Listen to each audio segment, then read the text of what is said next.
All right, let's dive right into this explainer and explore how a glittery, sequin-filled pop music contest became one of the absolute most intense geopolitical battlegrounds of 2026. You know, Eurovision has long claimed to be this completely neutral, apolitical celebration of music. But this year in Vienna, the sheer weight of global events just crashed directly into that ideal, basically forcing us all to ask if an apolitical global stage is even possible anymore. The 2026 contest presented a seriously jarring paradox. Picture this. On one hand, you have the eventual winner, Bulgaria's Dara, belting out idealistic pop lyrics about feeling at one with nature. But then, on the other hand, cutting cleanly through the live international television broadcast were stark, real-world protests literally echoing from the arena. The chants of "Stop the Genocide" and "Free Palestine" served as this unavoidable reminder of the devastating, ongoing conflict in Gaza and Lebanon. You just couldn't separate the art from the reality of the world watching it. So let's get into Section 1, a shocking second place. The results of Eurovision 2026. To really understand how this controversy unfolded, we've got to look at the actual results. Bulgaria took the crown, sure, but it was the runner-up that completely captured all the global headlines and sparked a really fierce debate. Remember, Eurovision results are a 50-50 split between professional music juries and the voting public. Israel's entry, a love song called Michelle, performed by Noam Batan, scored an impressive 343 points total. But here's the wild part. A massive 220 of those points came directly from a third-place public televote. The professional juries gave Israel a relatively low score, but that enormous public vote caused them to just surge straight up the leaderboard. And back home, the domestic audience was heavily mobilized. During Noam Batan's performance, the television rating in Israel hit a staggering 53.2%. To put that into perspective, that represents roughly 1.7 million viewers tuning in live. It was an undeniable show of domestic support, for sure. But that massive international public vote raised some immediate questions among critics and observers alike. Moving right along to Section 2, the voting controversy, mobilizing the public. So how exactly was this massive public vote achieved across Europe, and why did it lead to such intense accusations of manipulation from other nations? Well, this tension actually built up over a few years. Back in 2024, reports surfaced that Israel spent $800,000 on advertising around the contest. Then, in 2025, official state channels actually launched campaigns instructing viewers to vote for Israel 20 times, which was the absolute maximum allowed, and that led to a first-place public vote finish that year. Directly reacting to this, the European Broadcasting Union, or EBU, tightened the rules for 2026, officially capping fans at just 10 votes each. But even with those new rules in place, the 2026 event saw an immediate clash.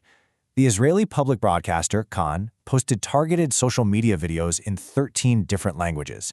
These videos featured their artist explicitly urging fans to use all of their allotted votes to vote 10 times. Within 20 minutes, the EBU intervened with a formal written warning, and Kan immediately took the videos down.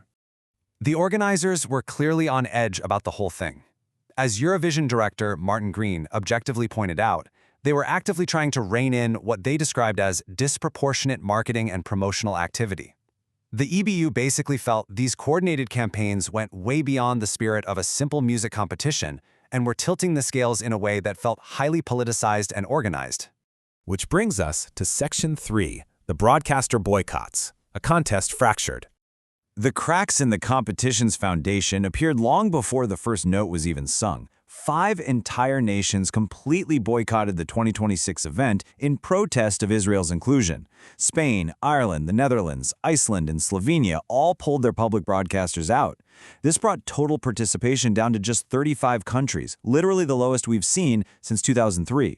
And the reasons were explicit. Ireland's broadcaster called participating unconscionable given the loss of life in Gaza. The Netherlands stated participation cannot be reconciled with their core values or their concerns over press freedom. And this boycott wasn't just some symbolic gesture, right? It had a very real, tangible impact on the event itself. Industry estimates suggest the loss of participation fees from those 5 boycotting nations stripped nearly €1 million directly from the contest's funding pool. When heavy hitters like Spain and the Netherlands walk away, it hurts the bottom line immensely. All right, Section 4, the neutrality debate. Double standards? This massive financial and diplomatic hit brings us to the core of the EBU's rigid insistence that Eurovision is a neutral zone. But critics point to a glaring double standard here. Think back to 2022.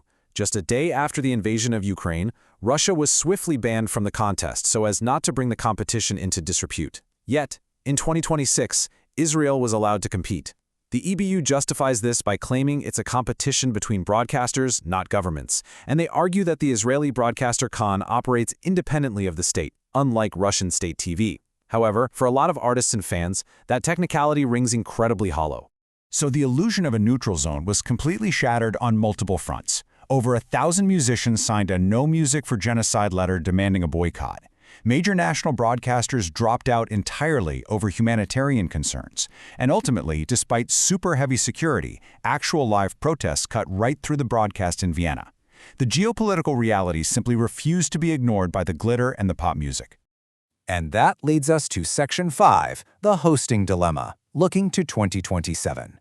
Tradition dictates the winner hosts the following year, but reports are already swirling that Bulgaria might really struggle to host the 2027 contest due to the sheer costs and logistics. Now, the natural assumption in Eurovision history is that if the winner can't, the runner-up is then offered the hosting duties. So the huge question is, will Israel step in to host? Is that even a possibility right now? Well, an Israeli official actually gave us a remarkably candid answer. They noted that the EBU isn't obligated to offer them the hosting gig, adding, and I quote, "No one will want to get into that movie. If 5 countries boycotted just because of our participation, one can imagine what hosting in Israel would do." They are openly acknowledging that bringing the contest to Israel amidst the current geopolitical climate would be an absolute logistical and diplomatic impossibility. So, what you should take away from all this is a much larger, lingering question about the future of international events. When millions of people are watching, when national broadcasters are involved, and when the pain of real-world conflicts is so incredibly acute, can art ever truly be separated from the politics of the world that creates it? Or is the idea of an apolitical global stage just a comforting illusion we can no longer maintain? Thank you so much for exploring this explainer with me today.